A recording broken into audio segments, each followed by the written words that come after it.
اس کو موت بھی عطا کی، زندگی بھی عطا کر دی۔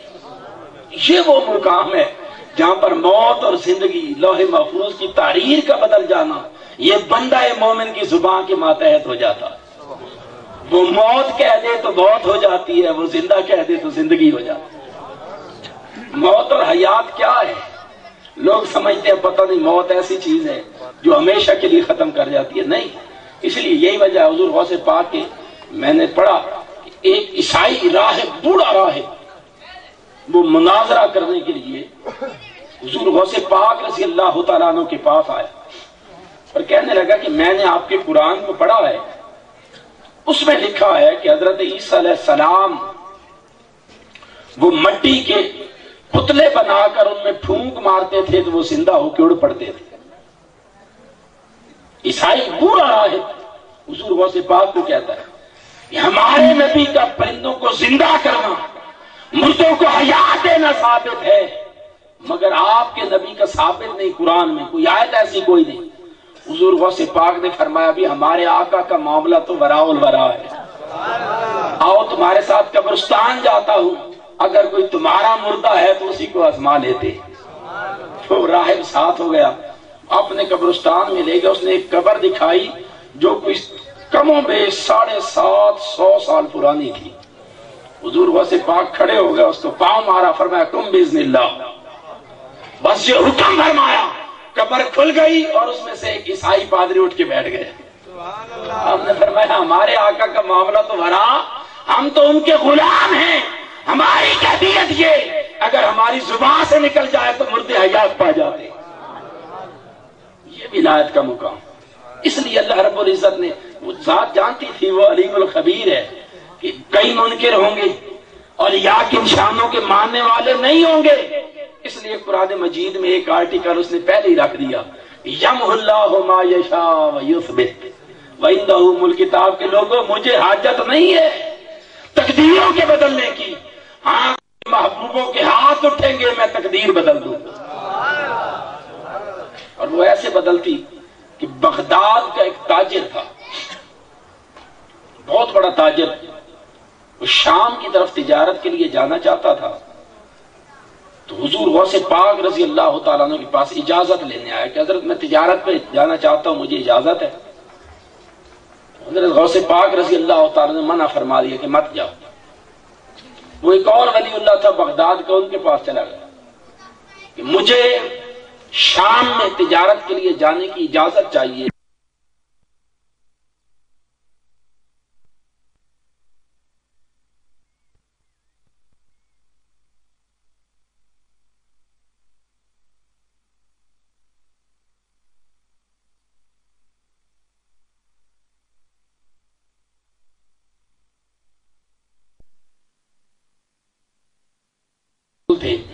ان کی قسمت، وہ اس وقت فقط عقل کے نمائندے تھے تو وہ کام کر رہے، دماغ سوزی کر رہے تھے، ابھی دل سوزی کی راہ اور جگر سوزی کی راہ پہ نہیں چلے تھے۔ یوں ہی پڑھا رہے تھے تو ایک بزرگ حضرت شاہ شبس تبریز رحمت اللہ علیہ، وہ ایک دن پھرتے پھراتے ان کے درس میں آ نکلے، دیکھا بھی مولانا روم رحمت اللہ علیہ بیٹھے ہیں اور طالب علم آگے ایسے سرکل اور حلقہ بنا کے بیٹھے ہیں، کتابیں لی ہیں ہاتھوں میں اور پڑھا رہے ہیں۔ وہ بزرگ کھڑے ہو کے دیکھتے رہے یہ ہو کیا رہا ہے، کافی دیر دیکھتے رہے، انہیں سمجھ نہ آئی، تھوڑا آگے گئے اور جا کر مولانا روم رحمت اللہ علیہ سے پوچھنے لگے کہ بابا جی این چیز یہ کیا ہے؟ یہ آگے آپ کے آدمی بیٹھے ہیں اور یہ کتابیں سے رکھی ہیں، یہ آپ کیا کر رہے ہیں، یہ کیا ہے؟ جب اس بزرگ نے یہ سوال کیا تو اس وقت تک مولانا روم فقط مولوی تھے، مولانا نہیں بنے تھے، اور مولوی متکبر ہوتا ہے، ماشاءاللہ وہ کہتا ہے مجھ جیسا تو ہے ہی کوئی نہیں، مجھ سے بڑا عالم ہی کوئی نہیں۔ تو جب یہ بات ہوئی کہ یہ کیا ہے، انہوں نے جواب دیا بابا یہاں چیز ہے اس کے تو نہ جانتا، یہ وہ فن ہے جس کو آپ نہیں جانتے، آپ چھوڑیں، آپ کیا لیتے ہیں کتابوں سے، آپ کو پتہ ہی نہیں، یہ ہمارے جاننے والی چیزیں اور پڑھنے پڑھانے والی۔ یہ جواب دیا، بزرگ سن کر خاموش ہو گئے۔ حضرت شاہ شمس تبریز کہتے ہیں اچھا، پیچھے ہٹ کے بیٹھ گئے، دیکھتے رہے، وہ پڑھاتے رہے، طالب علم پڑھتے رہے۔ تھوڑی دیر کے بعد آدھی چھٹی ہو گئی، ریسیس ہوئی، لڑکے اٹھ کر کتابیں وہیں چھوڑ دی، گھروں کو چلے گئے۔ مولانا روم رحمت اللہ اٹھے اور اپنے حجرے میں چلے گئے۔ اس بزرگ نے سوچا کہ اب موقع ہے کہ میں بھی اپنا وار کروں۔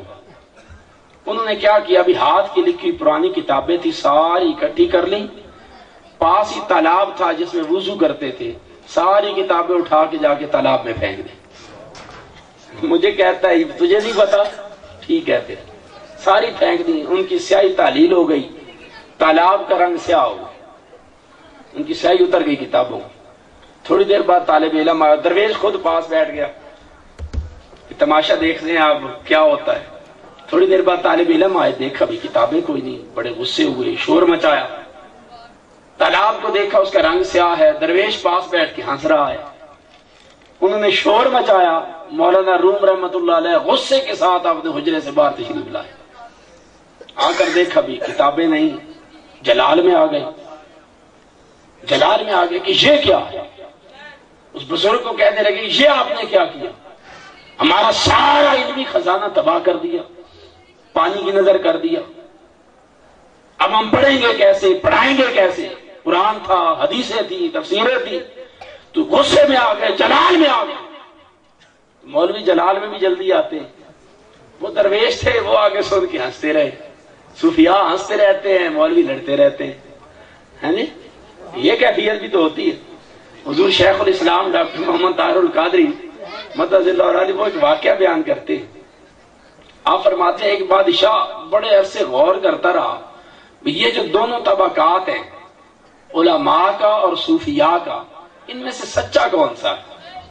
علماء کو بلائے، وہ دلیلیں دے جی ہم تو حضور کے قرآن کی خدمت کرتے اور حدیث کی اور تفسیر کی خدمت کرتے ہیں، تو ہم سے سچا کون ہوگا، ہم انبیاء کے وارث ہیں اور دلیلیں دیتے ہیں۔ صوفیاء کو بلاتا، وہ چپ بیٹھے رہتے ہیں۔ اس نے کہا ابھی میں ان کو آزماتا ہوں، اس نے دعوت کر لی، دعوت کی، ایک دن علماء کو بلایا، سارے علماء جب آ گئے، طرح طرح کے کھانے پکوا کے آگے رکھ دیے ٹیبل پر، طرح طرح کے انواع و اقسام کے، علماء کو بلا لیا۔ جب وہ کھانے لگے تو اس نے روک دیا، روک کر اس نے ان کے دائیں بازو کے ساتھ، یہاں پر بازو کے ساتھ لکڑی کا ڈنڈا باندھ دیا کہ یہ بازو ایسے نہ ہو، منہ کی طرف نہ آئے، اس نے باندھ دیا بھی یہ ایسے ٹر نہیں نہ ہو۔ اس نے ایک سب کا دایاں دایاں ہاتھ باندھ کے سب کو بٹھا دیا، 2 گھنٹے دے دیے۔ 2 گھنٹوں کے بعد واپس آیا، سارے کا سارا کھانا ویسے کا ویسے پڑا ہوا تھا، کسی نے بھی نہیں کھایا۔ اس نے سب کو کھا کے اب آپ جاؤ۔ 2 دن بعد اس نے سارے جو صوفیاء تھے اولیاء تھے ان کو بلا لیا، اس نے ان کے بھی بازو باندھ دیے، کھانے آگے رکھ دیے۔ اب صوفیاء نے سوچا بھائی ہم خود تو کھا نہیں سکتے، وہ نوالا توڑتا ایک دوسرے کے منہ میں ڈالتا، وہ اس کے منہ میں ڈالتا، یہ اس کو کھلاتا، وہ اس کو کھلاتا۔ وہ سمجھ گیا کہ وہ تو ہر وقت آپس میں سامنے کھانا اللہ کی نعمت سامنے ہے، ایک دوسرے کے لیے بغض اتنا ہے کہ ایک دوسرے کو کھلانا پسند نہیں کرتا۔ انہوں نے کہا طبقہ یہ درست ہے جس کے دل میں دل صاف ہے، جس کا من صاف ہے، من صاف ہے، یہ اولیاء اللہ ہے، یہ غصے میں نہیں آتے، وہ تو پھر اللہ ماشاءاللہ اچھے لوگ ہر دور میں ہوتے ہیں، اچھے علماء ربانیین ہر دور میں ہوتے ہیں۔